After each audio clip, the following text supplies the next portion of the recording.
हाय मित्रांनो, माझ्या नवीन व्हिडिओमध्ये तुमचं स्वागत आहे। आज मी एक नवीन पद्धतीची रेसिपी बनवणार आहे, व्हेज पनीर बिर्याणी। व्हेज पनीर बिर्याणी मी कशी बनवणार आहे, त्यासाठी काय काय सामग्री लागणार आहे, माझा व्हिडिओ तुम्ही पूर्ण बघा, स्किप करू नका। माझ्या चॅनलवर नवीन असाल तर प्लीज लाईक, शेअर आणि सबस्क्राईब करायला विसरू नका।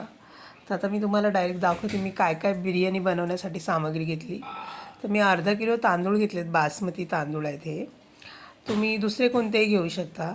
त्यानंतर अद्रक घेतलेलं आहे आणि 2 पॅकेट मी डीमार्टमधून पनीर मागवलेले ते घेतलेत मी, आणि 3 कांदे घेतले, 3 टमॅटो घेतलेले आहेत आणि हिरव्या मिरच्या आहेत, लसूण आहे कारण मला थोडी स्पायसी बिर्याणी बनवायची, आणि सुहानाचा मसाला आहे, वाटाणा आहे, फ्रोझी मटर आणि गाजर आहे। तुम्ही कोणत्याही दुसऱ्या भाज्या पण ॲड करू शकता। आणि गरम मसाला, तेजपत्ता आहे, बडीशेप आहे, दालचिनी, जावित्री, चक्रीफूल, लवंग, काळी मिरी आणि जिरे आहेत। आणि त्यानंतर मी आता सर्वात अगोदर मी पनीर फ्राय करायला टाकणार आहे तव्यामध्ये। आता आपले पनीर आहे दोन्ही साईडने फ्राय झालेले आहे, तुम्ही बघू शकता अशा पद्धतीने, थोडा बारीक गॅस करून। आणि टमॅटो कांदा मी चिरून घेतलेला आहे, गाजर पण चिरून घेतलेलं आहे। आता मी अद्रक लसूणची पेस्ट करून घेणार आहे एकदम छानपैकी, जिरे टाकले पण ह्याच्यात मीठ नाही टाकणार आहे मी, असंच हे पेस्ट करून घेणार आहे याची। आता आपली पेस्ट रेडी झाली आहे, तुम्ही बघू शकता अशा पद्धतीने आपली पेस्ट एकदम रेडी झाली आहे, याच्यामध्ये मीठ वगैरे काही नाही टाकलं। आता मी पाणी गरम करायला ठेवले, कारण आपल्याला तांदूळ अगोदर शिजवून घ्यायचे आणि मी पनीरचे तुकडे करून घेणार आहे बारीक बारीक, म्हणजे मीडियम साईजमध्ये। आता गरम पाण्यात मी मीठ टाकलं आहे, त्यामध्ये अख्खे गरम मसाले टाकलेत मी। आता याच्यामध्ये मी तांदूळ टाकणार आहे आणि हे मी शिजू देणार आहे असेच व्यवस्थित एकदम। आता आपला भात आज शिजून झाला आहे पूर्ण, आता मी चाळणीत काढून घेणार आहे, म्हणजे जेणेकरून ह्याचं पाणी पूर्ण निघून जाईल सगळं,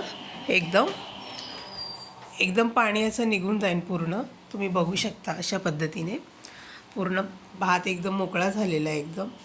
आणि आता मी पुन्हा तेच पातेलं ठेवलं आहे गॅसवर, त्याच्यामध्ये मी तेल टाकणार आहे आणि तेल टाकून मी जो कांदा चिरून घेतलेला तो भाजून घेणार आहे थोडासा, कारण मला वरून गार्निशिंगसाठी हवा आहे। आपला हा कांदा भाजून झालेला आहे एकदम गोल्डन होईपर्यंत।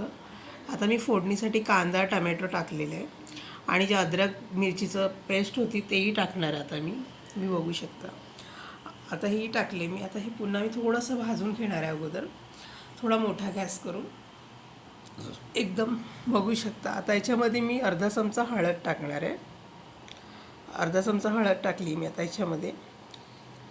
आता मी याच्यामध्ये हे टाकणार आहे, अर्धा चमचा गरम मसाला पावडर टाकणार आहे, कारण अख्खे मसाले टाकले होते, तर धना पावडर टाकली अर्धा चमचा, मीठ टाकणार आहे त्याच्यामध्ये चवीनुसार, आणि पुन्हा एकजीव परत परतून घेणार आहे पूर्ण छानपैकी। आता वाटाणा आणि गाजर टाकून पूर्ण मसाल्यामध्ये एकजीव करून घेणार आहे छानपैकी ह्याला। आता ह्याच्यामध्ये मी पनीर टाकणार आहे। तुम्ही माझ्या चॅनेलवर नवीन असाल तर प्लीज लाईक करा, शेअर करा, सबस्क्राईब करा। आता पनीर टाकलेत, आता ह्याच्यामध्ये मी 2 चमचे सुहाना बिर्याणी मसाला टाकणार आहे, 2 चमचे याच्यामध्ये मसाला टाकणार आहे, आणि हे पुन्हा मी एकजीव करून घेणार आहे छानपैकी, आणि वाफ ठेवून याला झाकण ठेवून वाफ देणार आहे 10 मिनटं। आता आपले 10 मिनटं झालेले आहेत, आता मी हे खाली उतरून घेणार आहे पातेलं, आणि याच्यामध्ये जो भात शिजवलेला आहे तो टाकणार आहे मी अगोदर। तर आपला भात पूर्ण टाकून झालेला, त्याच्यामध्ये मी फूड कलर टाकणार आहे, तुमच्याकडे असेल तर टाकू शकता किंवा नाही टाकू शकत। आता मी 2 कलर घेतलेले, हे पण आता मी दोन्ही कलर टाकणार आता ह्याच्यावरती, तुम्ही बघू शकता। आणि जास्त नाही, आणि थोडं पाणी टाकून शिजवून घ्यायचं गाजर टाकल्यानंतर पण, गाजर वाटाणे, कारण आपल्याला खालचा मसाला असतो तो थोडा ग्रेव्ही थोडी हवी आहे, एकदम कोरडी नाही झाली पाहिजे व्हेजमध्ये।